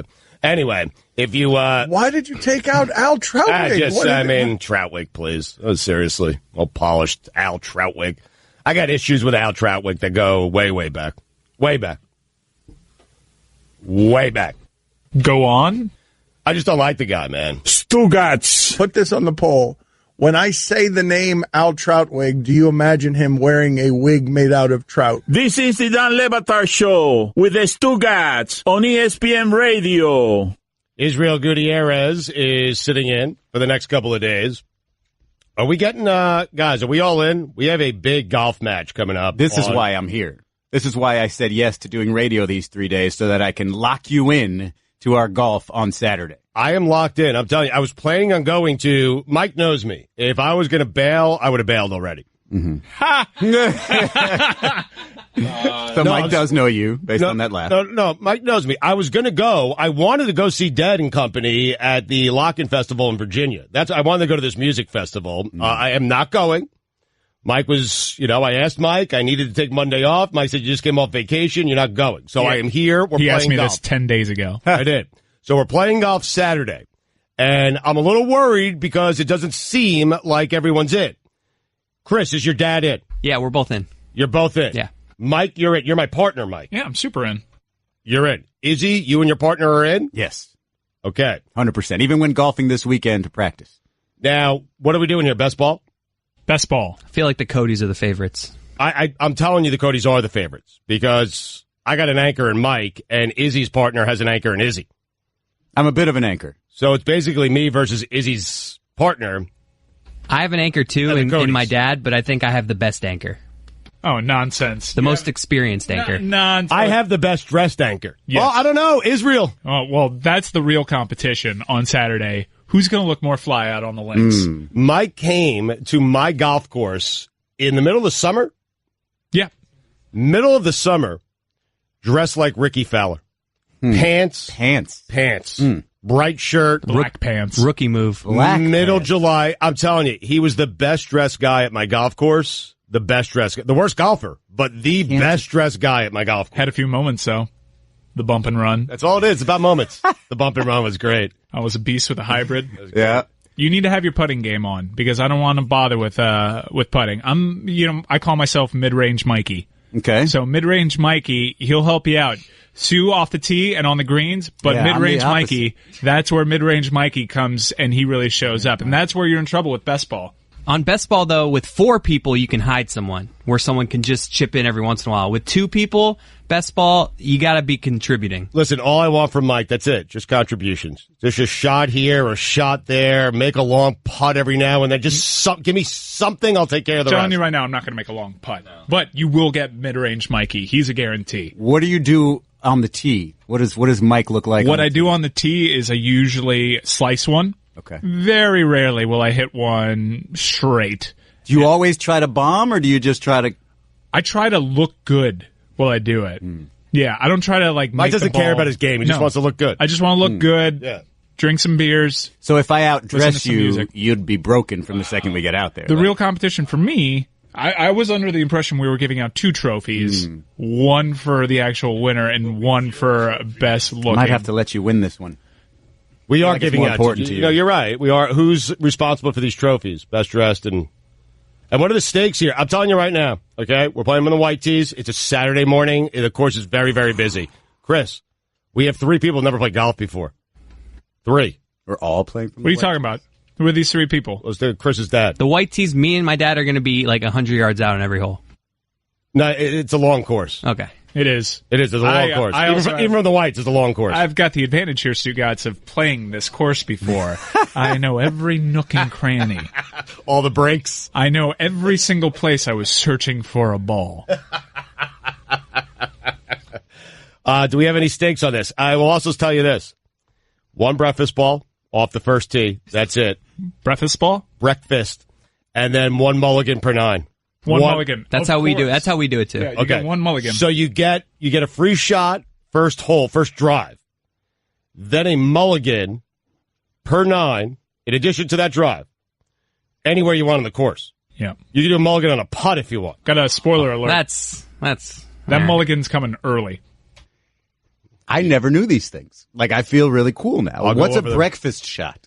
It's the first ball. You're a little bit Sounds rusty. delicious. He doesn't know what a breakfast shot is. Neither do I. Mike, why don't you explain it? No, you go ahead. Okay, go. I got it.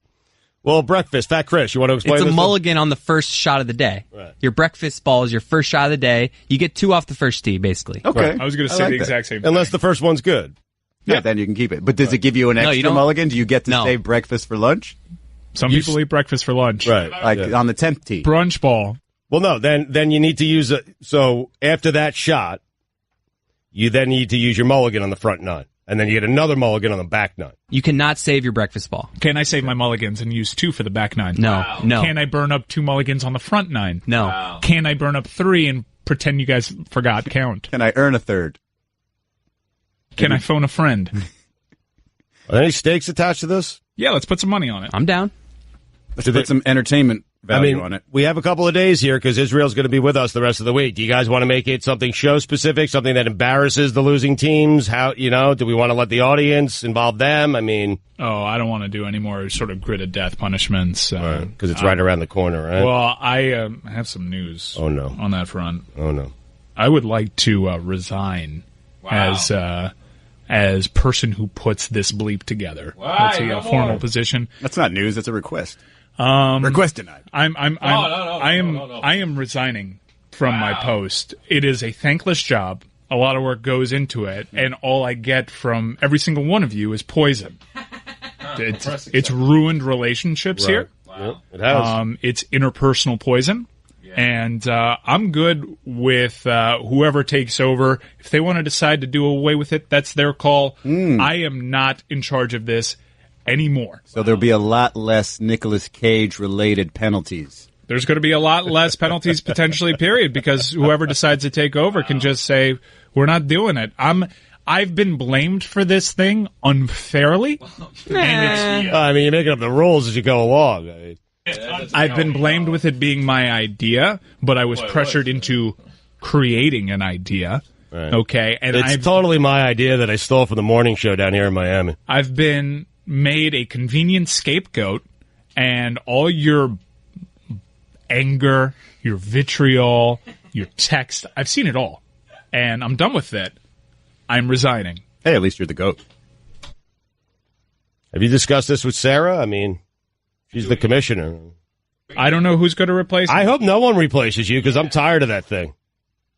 I don't want to do it anymore. I'm telling you. All right, fine. Whoever is in charge, you can go ahead and decide that we're not doing it anymore. Roy, you want it? Yeah, no. Okay. Has there been some shark jumping going on with the Grid of Death? Potentially. I don't want to do it anymore. That's what I'm saying. I'll do it if you guys want to keep doing it. I'll do whatever punishments you guys... I don't want to get the blame. Guillermo, you want it? Getting. You want it? No, I would kill it immediately. Do you have the sound of Guillermo eating a raw onion? This is one of the punishments on the Grid of Death. Guillermo did this. He had to take a bite into a raw onion because his team lost that week in the NFL, and then he spent the next 5 days in the hospital. No, well, there's more to it than that. It wasn't just my team lost. It was the stupid fan choice helmet, and they got to choose the worst team for me possible, and then they got to choose my punishment. So I had no control that week whatsoever.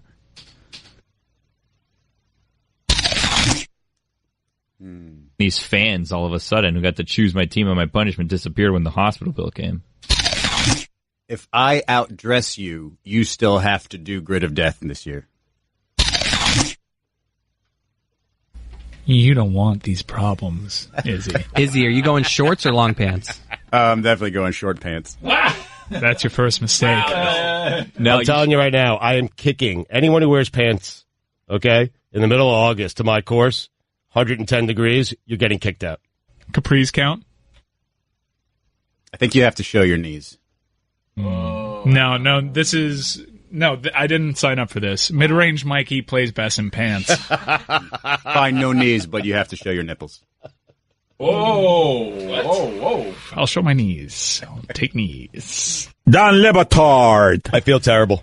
Here's the thing with you. You don't actually feel terrible. I didn't feel a thing, to be honest with you. I don't really care. I know. You announcing I feel terrible is just your way to move on to the next terrible thing you're going to do. Stugotz. They're just words, and words mean nothing to you. They don't mean nothing. His words mean nothing. Words are just transitions to your next lie. That's so right. They're not words. They are bridges to lies. This is the Don Le Batard Show with the Stugotz on ESPN Radio. ESPN Radio is presented by Progressive Insurance. Guests on the Dan Le Batard Show appear via the Shell Pennzoil Performance Line. And now your SportsCenter update. The Nationals have traded second baseman Daniel Murphy to the Cubs for prospects and either a player to be named later or cash considerations. The Nationals also traded Matt Adams to the Cardinals for cash considerations. Arizona Wildcats basketball player Ira Lee is facing charges of super extreme DUI for having a blood alcohol level twice the legal limit. And finally, a small jet carrying hip-hop artist Post Malone landed safely at New York's Stewart Airport after blowing out 2 tires during takeoff yesterday and circling the greater New York City area for nearly 4 hours. I landed, guys. Thank you for your prayers. Can't believe how many people wish death on me on this website. Bleep you, not today, Post tweeted. Before it's too late, make sure to get your NFL and college football tickets at Vivid Seats. Vivid Seats even has an exclusive offer for our ESPN listeners. Go to vividseats.com and enter promo code ESPN at checkout to get 10% off your order. Vivid Seats is the official ticket partner of ESPN. For all the latest headlines and information, tune into SportsCenter on ESPN Radio all throughout the day. All right, Dan returns next week. The Sueys return next week. They are our Oscars, our Academy Awards, our Herbies. That's what they are. And by the way, Super Team, NBA, there's another one. We'll get to it next segment. But first, the Sueys. So next week is, we do our Sueys for 2018. To whet your appetite a little bit, we play a Suey for you, just to whet your appetite and give you an idea for some of the new listeners out there what the Sueys are. It's really a recap of the year. It's an award show. It's our Oscars. It's our Herbies. And here is last year's Suey for Best Fake.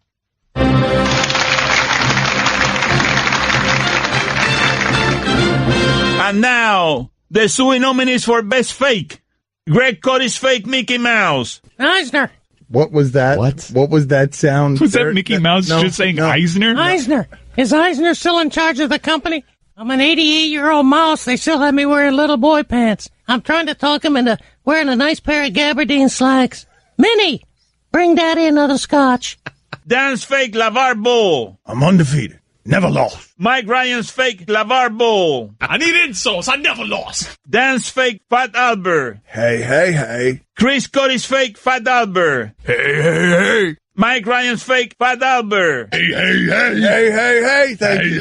Hey. Roy's fake Fat Albert. Hey. Stugotz fake Fat Albert. Hey. Guillermo's fake Fat Albert. Hey. Allison's fake Fat Albert. This is super weird. No, do it. Come on. Hey. Just let it go. I can't. No. Come on, just go. This is going to be a long time of silence. Go, come on. No, just go. Hey. That's it. I'll take it. Thank you. Guillermo's fake Principal Baldwin laugh. Listener's fake Ed Orgeron. Watch out for that Jim Tom Sula now. Mina Kimes fake Rocky Balboa. So at the end, and then they kiss, and then it's like a moral victory, you might say. Dan's fake Alan Thicke. Oh, that's delightful. Mike Ryan's fake Alan Thicke. Alan mentioned the tortorella position, and that's how Robin was conceived. I do a really lousy impression of Stugotz and Mike Ryan, and it's a one-way street there. I've got a couple other things. You could call it a fresh start initiative. I can't wait for Team Europe and Team Canada to play. I'll just saddle up on my stool, sip on a nice gazpacho, and watch the world's finest hockey. And remind me, Alan, next time I want to tell the story about how Cuba Gooding Jr. and I drank horchata out of an ice sculpture at Luke Robitaille's luge tournament. He's been working on that. Dan's fake Russian accent. Bouquet of gardenias. Hot hashtag erotica. Mike Ryan's fake Russian accent. Dimitri, what is bouquet gardenia? I collect the heart and then I log out, right? Off the Kurt Rambis' account. Book Shamby's fake Sean Connery. Give us a ping, Vasily. One ping only, please. Dan's fake Sean Connery. Give them a ping, Vasily. One ping only. Mike Ryan's fake Sean Connery. It might be the holiday season, but this is a good gift for any occasion. Wanderer is the new line of shower products from the good folks at Dollar Shave Club. They believe you should be clear. Now, here's the very dirty Stugotz. Sebastian Bach's fake Sean Connery. Because it's fabulous to write a book that is impactful. Sebastian Bach with us on ESPN Radio. Double No! Stop doing this! 007. 007. He will not give up. I want to talk about your book, man. Mike Ryan's fake Elton from Clueless. Brittany Murphy, look over here. Give me your hand. Rolling with the homie. Dan's fake Jimmy Walker. So if, like, Jimmy Walker was ever under a similar circumstance, similar trial, and he came out of that trial with dynamite, right? You would find correct. that strange. That's correct. Yes, thank you. Yeah. Do you have a dynamite, Dan? Yeah, Dan, do that one. Do it dynamite, yeah. Dynamite! Oh, wow. The clap. Yeah. Dan's fake Kevin Harlan. No, when you have the hammer, you gotta use it. Mike Ryan and Frank Caliento's fake Mel Kiper Jr. Somebody you got to look out for is Tim Biakapatuka. He's a guy that you can definitely trust in pass protection. Definitely a guy that will make your team better. Caliendo, where are you at? I'm not exactly sure what's going on here, but that's the point of the Le Batard show. That's right. Throw someone into a situation they don't know what's happening, and you feel as awkward as possible, and try and fight through, and then never talk to Dan again. Super awkward. I'm in my phone contact list right now, looking for Mel Kiper's number, trying to produce his show, trying to do this comedic bit that I believe is failing. I'm wearing a leopard print suit. I am sweating in all the wrong places. It's really riding up. Definitely some chase. I think Mike's Mel Kiper is better than Frank's Mel Kiper. That's one of the things you're going to try to figure out along the show lines here, that you're going to end up understanding that Caliendo doesn't really have anything down. He just is a conduit for other people to do more incredible things, right. And eventually it's over. Mike Ryan fake Chuck Klosterman. Come on again next week because I like talking to you. So come on again. Well, I'm always here. All right. Thank you, sir. I didn't even read the text because I lost the shipping container in the middle of that. Oh, I thought it went well. We're in the midst of tax season. Pablo, get your papers ready. Mike Ryan's fake Marv Albert. Yes! Mike Ryan's fake John Lovitz in Bad Boy. What you just gave us was limited fake John Lovitz as Will Smith's character in Bad Boys, Mike Lowry. Yeah, that's a ticket. Let me hear John Lovitz introduce himself again.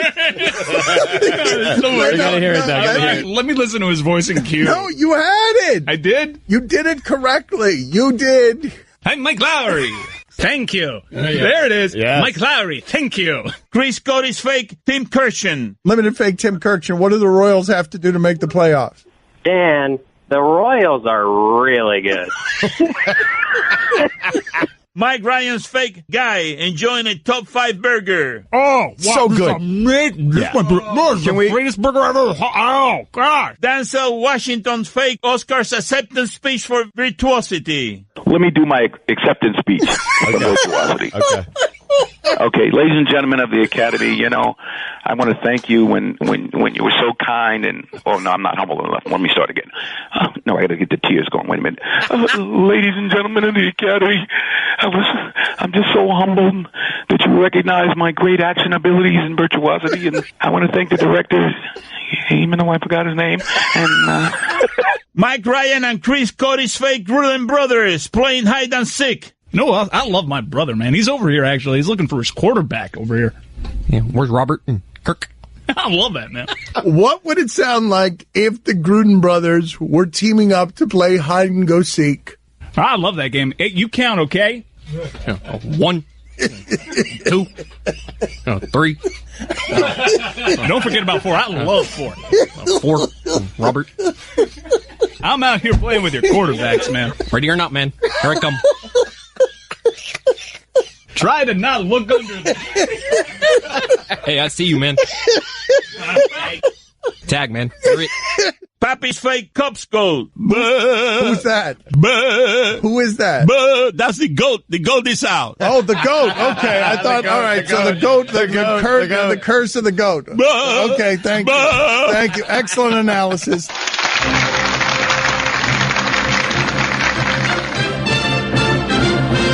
All right. Show me the money. Suey's coming up next week, 2018.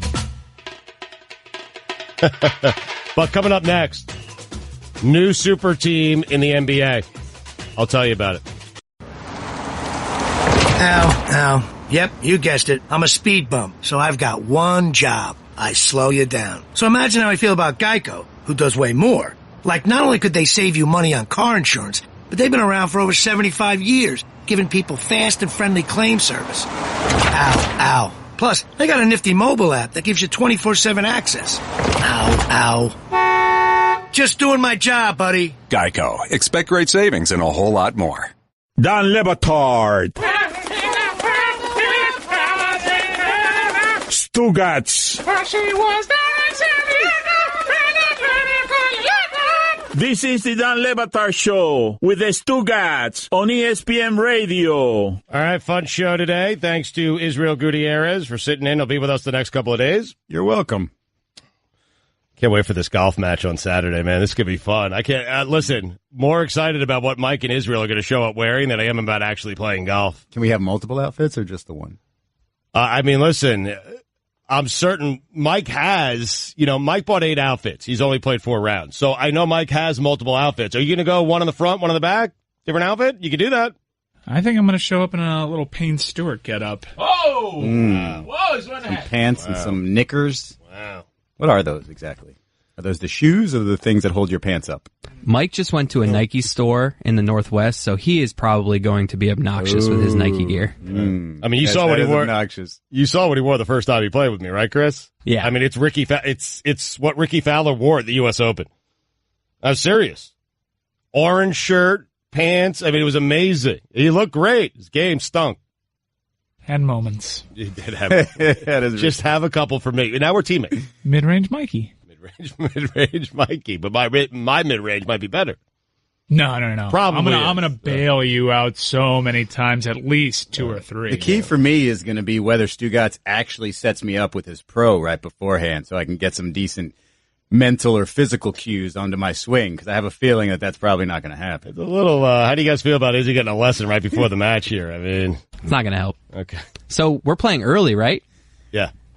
Can we pop tops early around there? Yep. First hole? Yep. You're waiting till the first hole? Meet me and Mike at the bar. All right. Tops. Oh, we're traveling in the same golf cart, right? Oh, you got my cart. My cart is your cart. I'll take the jet decals off, I promise. I'll get the tunes. I already have a playlist for this exact moment. Listen, don't annoy me with a playlist.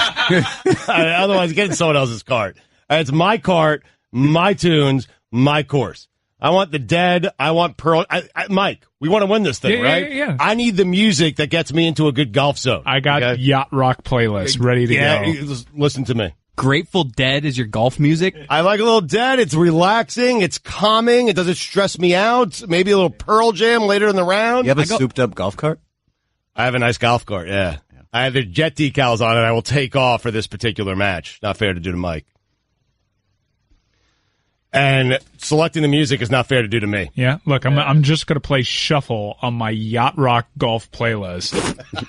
What music would your dad listen to while golfing? It's Bob Marley. Yeah, that's right. He's a reggaeton guy. We're all there to see Greg Cody, right? I mean, this is all about Greg. Like, it will start off as us, but really it's all about Greg Cody. He curses a lot on the golf course. I have no doubt. He'll take a swing and bleep me. Yeah. Can we blare my own music if I'm capable of doing it out of my golf cart? Bring what you need to bring to blare your own music. Phone and a glass. I'm telling you, I have speakers in my golf cart, so you're going to have to bring like some sort of speaker device that's hooked up to your phone if you want to play your music. We are going to be so